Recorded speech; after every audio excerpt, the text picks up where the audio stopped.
334. The Meaning of Freedom. Chalcedon Report number 323, June 1992. Freedom can mean different things to different people in different cultures. Just as the god of the Greeks and Romans, Zeus, Jupiter, is not the same as the god of Scripture, so too freedom means different things in different contexts. It can mean freedom from God and freedom under God. Two radically different concepts are subsumed under the same word. Freedom from God means the, quote, right, end quote, to practice abortion, homosexuality, euthanasia, and more. In some cultures, it has meant cannibalism, now reviving in our midst, and the burning of widows, and other evils. To champion freedom as such is meaningless. Freedom for what? Those who idealize freedom in the abstract are talking nonsense. Do they believe in freedom for prostitution and slavery as basic, quote, rights, end quote? The moral meaning of freedom is determined by its purpose. Those who talk about freedom as such can be very dangerous men, as were the French Revolution's leaders. Later, it was Lenin who observed that freedom was so precious it had to be rationed, with himself as the official rationer, of course. Freedom under God means freedom to develop the meaning and implications of the image of God in us.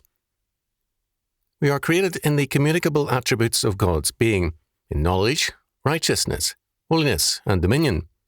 Genesis chapter 1 verses 26 to 28, Ephesians chapter 4 verse 24, Colossians chapter 3 verse 10. Freedom from God warps and destroys these things in us.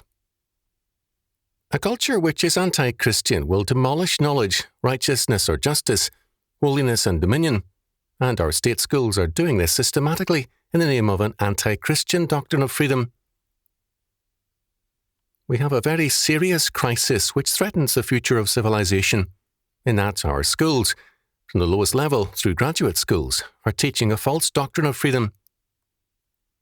Theology, having in most cases left the university or become humanistic, is no longer teaching the meaning of freedom under God. As a result, the various key professions, lawyers, doctors and the clergy, and others as well, work with false premises and evil presuppositions. We should not therefore be surprised that lawyers are commonly champions of evil freedoms, as are doctors, nor should we be amazed at clergymen who are homosexuals, pro-abortion, and champions of ungodly practices. Freedom abstracted from its context is meaningless, and it becomes a, quote, cause, end quote, which evil men can champion for evil causes. Law schools teach nothing on the meaning of freedom. To teach law without the context of God's justice and without the qualification of freedom under God is to warp a society. This means, too, that civil liberty can be made to mean anything. If the civil order denies Christ, then its ideas of civil freedom means freedom from God and His law, freedom from the death penalty for capital offences, freedom, in brief, from God's justice. Civil and religious liberty can be one and the same if the civil order is Christian. Religious liberty means not only the freedom to worship God, but also to live a life of freedom under God in terms of His law, His justice. Civil liberty can be made to mean, as it has been, freedom from God and His law and justice. It can mean, then, freedom to do evil, to permit child molestation as some groups advocate, and so on. Then the criminal prospers and godly men suffer. But freedom is viewed without consideration of the fact of man's fall and his slavery to sin. Thus, Ideas, edited by Jeffrey Grigson and Charles Harvard Gibbs Smith, 1957, in his article on freedom, said that it is an essential attribute of human nature and a reflection of its rational character.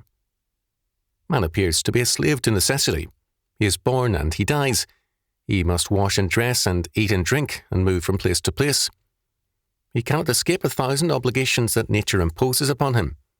Yet he is essentially a free being because he can rise above these necessities. Page 151. How can man rise above the, quote, necessities, end quote, of eating and drinking, being born and dying, without ceasing to be human, that is, a creature? This definition smacks more than a little of Karl Marx's demand that man move from the kingdom of necessity to the kingdom of freedom by means of communism. He was never able to explain how his economics could deliver man from mortality. Marx's idiocy here is revelatory of most thinking on the subject. The theoreticians of freedom see the answer in economics, politics, education, or some like humanistic solution. They all fail alike to see freedom's moral dimension. This is why all the talk and writing about freedom is nonsense when it disregards the biblical accounts. God made man, and he created him with the option of obeying or disobeying his creator. Genesis chapter 2, verses 7 to 17. At the heart of all freedom is this moral decision, to obey or to disobey God. Man chose to disobey God, and, in so doing, submitted to the tempter's idea that he could be his own God, determining or knowing good and evil for himself. Genesis chapter 3, verses 1 to 5. Instead of moral choices being predetermined by God's law, they were now man's options, and freedom was now from God. Man, by his rebellion, insisted that all morality was now what man decreed it to be. In time, with Nietzsche, this was stated more openly as meaning that freedom is living beyond good and evil, not as God's creature, but as Superman. George Orwell in 1984 saw Newspeak as marking the humanistic society, so that meanings become inverted. Slavery becomes freedom, and evil becomes good. The Marxists, on seizing power in Russia, denied the validity of Christian civilization and order. Society was now to be beyond good and evil. All they did was to redefine morality so that evil was opposition to the Marxist regime. They had to create a hell for all opponents, slave labour camps, and the humanistic states all over the world were silent because their position was closer, in fact, to Lenin than to Jesus Christ. Law is inescapable in any but the most, quote, primitive, end quote, society. Only wandering bands of men can exist in terms of bare survival and apart from a developed law order. Only broken groups like the African Icks described by Trumbull are without law. All law represents moral concerns. Laws define evils, crimes, which work against society. The issue, therefore, in any social order is simply a religious one. The morality of a particular religious faith must prevail, or there is no law. And this takes us to the heart of the modern crisis. Modern man professes passionately to believe in freedom, and yet he is turning the world into a slave culture. The state daily grows more powerful and man less free. Man claims to want freedom, but in turning his back on God and his law, man is denying freedom. Only in knowing the truth, Jesus Christ, John chapter 8 verse 32, chapter 14 verse 6, can man be free. If the Son therefore shall make you free, ye shall be free indeed. John chapter 8 verse 36. Free in Christ to do what? If ye love me, keep my commandments. John chapter 14 verse 15. Freedom is a moral fact, and only the regenerate man in Christ can be truly free. Freedom wanes where antinomianism prevails, because the moral and religious premise thereof is denied.